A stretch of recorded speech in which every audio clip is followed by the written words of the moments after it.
Profiles are critical for Azure Virtual Desktop, and that means FSLogix. And you don't want anything to slow down or break your user experiences, which also means you need high availability.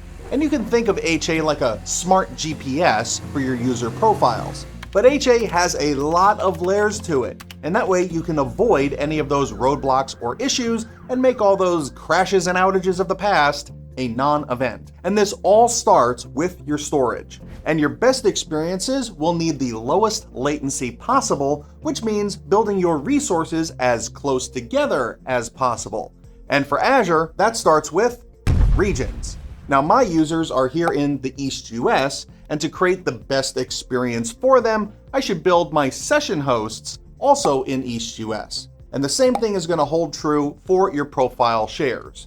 But isn't this kind of putting all your eggs in one basket? Well, kinda. But if we zoom in a little more, we see that several of the Azure regions also have availability zones. These are clusters of data center buildings, and you should be aware that all Azure regions are not the same, so some regions will have more zones than others. But your best practice is going to be to spread your workload over as many zones as possible in the region that's closest to your users.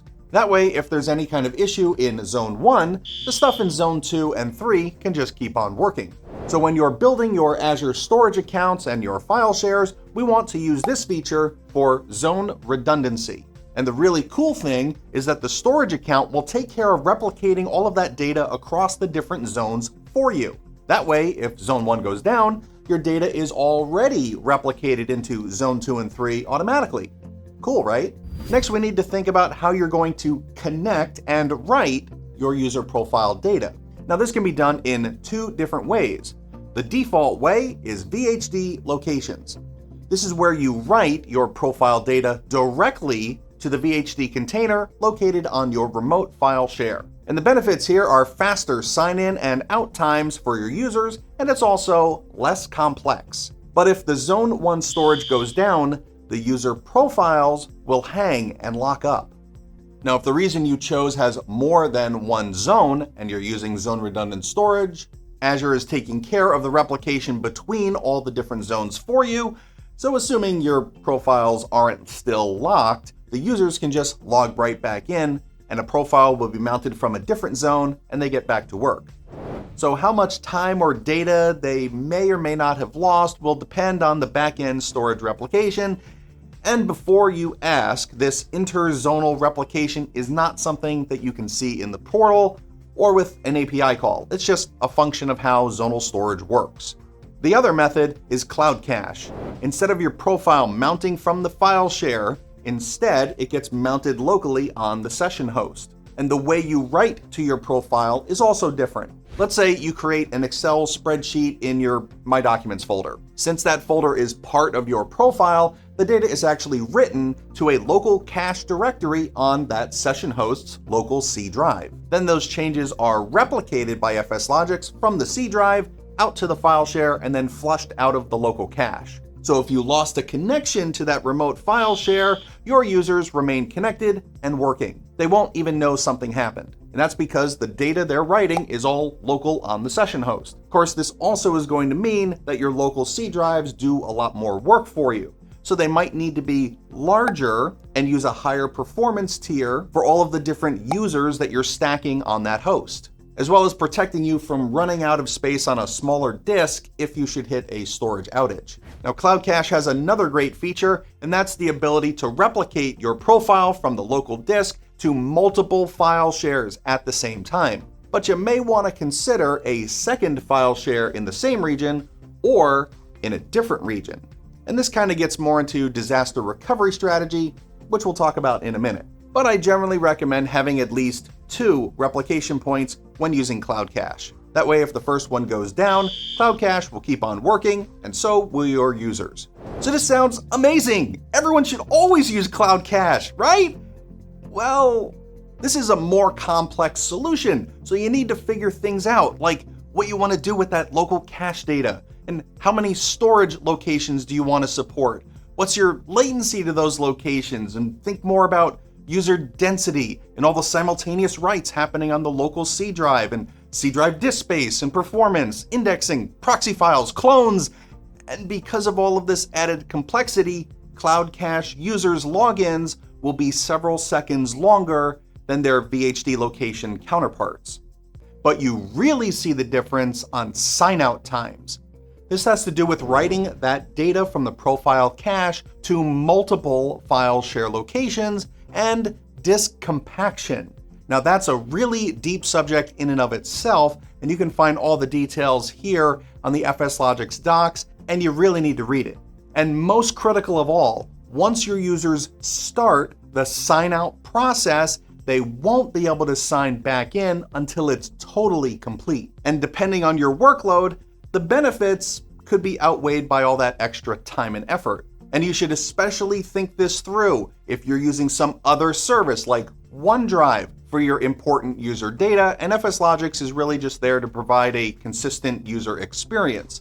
Cloud Cache may be more complex than beneficial. It's up to you.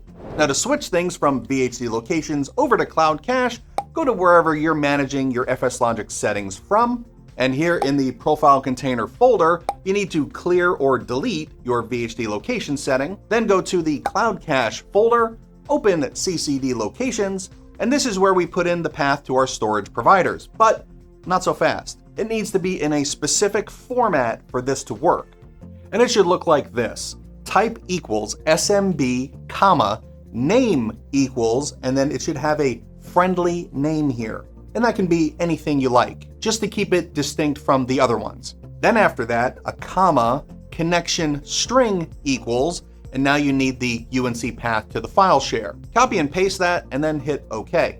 Now enable the clear local cache on logoff, and that'll help you save some of your local disk space and reduce the risk of data loss. Next, you want to look at the health providers required for register. And right now, we just have one storage location, so this should be set to 1.